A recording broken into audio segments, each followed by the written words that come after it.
اللہ کے محبوب بندوں، اللہ کی محبوب بندیوں، اللہ کے روزدار بندوں، دیکھو بہت اہم حدیث میں آپ کے سامنے پیش کرنے جا رہا ہوں۔ توجہ سے سنیں اور اس کو دوسروں میں بھیجیں، منتقل بھی کریں، ٹرانسفر بھی کریں۔ بہت اہم حدیث ہے۔ حضرت کعب بن عجرہ رضی اللہ عنہ فرماتے ہیں کہ ایک مرتبہ ہم سب رسول اللہ صلی اللہ علیہ وسلم کے سامنے تھے۔ آپ صلی اللہ علیہ وسلم نے فرمایا سب لوگ ممبر کے قریب ہو جاؤ۔ ہم سب لوگ ممبر کے قریب ہو گئے، سارے کے سارے صحابہ کرام رضی اللہ عنہم اجمعین ممبر کے قریب ہو گئے۔ اس کے بعد آپ صلی اللہ علیہ وسلم نے ممبر کے پہلے درجے پہ اپنا قدم مبارک رکھا، آمین فرمایا۔ پھر دوسرے ممبر کے درجے پہ اپنا قدم مبارک رکھا، آمین فرمایا۔ پھر تیسرے ممبر کے درجے پہ قدم مبارک رکھا، آمین فرمایا۔ تو جب آپ صلی اللہ علیہ وسلم خطبے سے فارغ ہوئے تو میں نے پوچھا، میرے محبوب نبی صلی اللہ علیہ وسلم، آج آپ کی زبان مبارک سے نئی بات سنی ہے۔ آپ صلی اللہ علیہ وسلم نے فرمایا، ہاں، جبریل امی میرے سامنے آئے اور انہوں نے فرمایا کہ اے نبی، ہلاک ہو جائے وہ شخص جس کے سامنے رمضان المبارک کا مہینہ آئے پھر بھی اس کی بخشش نہ ہو، یعنی رمضان کی وہ ناقدری کر رہا ہو، وہ شخص ہلاک ہو جائے۔ آپ صلی اللہ علیہ وسلم نے ایسی بد دعا پر آمین فرمائی۔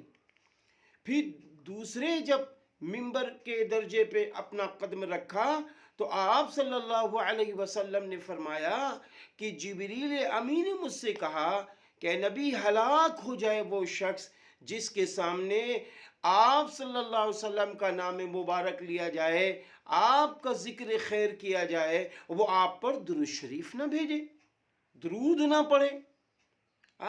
پھر تیسری بار تیسرے درجے ممبر پہ جب آپ صلی اللہ علیہ وسلم نے قدم مبارک رکھا تو آمین فرمایا، تو فرمایا کہ جبریل امی نے مجھ سے کہا کہ نبی، ہلاک ہو جائے وہ شخص جس کے سامنے اس کے والدین زندہ ہوں یا بڑھاپے میں کوئی ایک زندہ ہو، وہ ان کی خدمت کر کے اپنے آپ کو جنت والا نہ بنا سکا، تو ایسا شخص ہلاک ہو جائے۔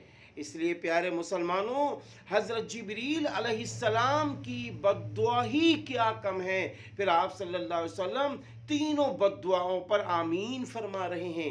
اس لیے آئیے ہم سب ان بد دعاؤں سے بچیں، رمضان المبارک کی قدر کریں، روزے رکھیں، تراویح پڑھیں، قرآن پاک کی خوب تلاوت کریں، لا الہ الا اللہ محمد رسول اللہ خوب پڑھیں، استغفار خوب پڑھیں، دعا مناجات خوب کریں، روزہ افطار کے وقت دعا کریں، تہجد کی نماز پڑھیں، اشراق کی نماز پڑھیں، چاشت کی نماز پڑھیں، اوابین کی نماز پڑھیں، یعنی فرائض کے ساتھ سنتوں کے ساتھ نفلی نمازوں کا بھی خوب اہتمام کریں، اور اس کے ساتھ ساتھ اللہ کے حضور دعا مناجات کریں۔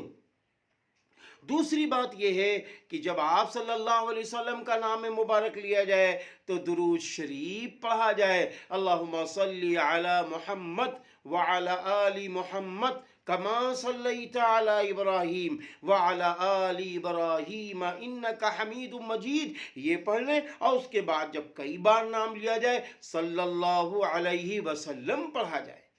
تیسری بات یہ ہے کہ اپنے ماں باپ کا خیال رکھا جائے۔ ماں باپ کی خوشی اللہ کی خوشی ہے، اللہ کی خوشی ماں باپ کی خوشی ہے۔ ماں کے قدموں تلے جنت ہے اور باپ جنت کا دروازہ ہے۔ ماں باپ کے حقوق کے متعلق اللہ تعالیٰ نے قرآن پاک میں بہت جگہ ارشاد فرمائے ہیں، اس لیے اپنے ماں باپ کی قدر کیجئے، ماں باپ کے ساتھ اچھا معاملہ کیجئے، ان سے مشورے لیجئے اور ان کے ساتھ اچھا برتاؤ کیجئے۔ دونوں جہان کی خوشیاں ملیں گی، دونوں جہان کی خوشیاں ملیں گی۔ اللہ تعالی ہم سب کی مدد فرمائے۔ وما علینا الا البلاغ۔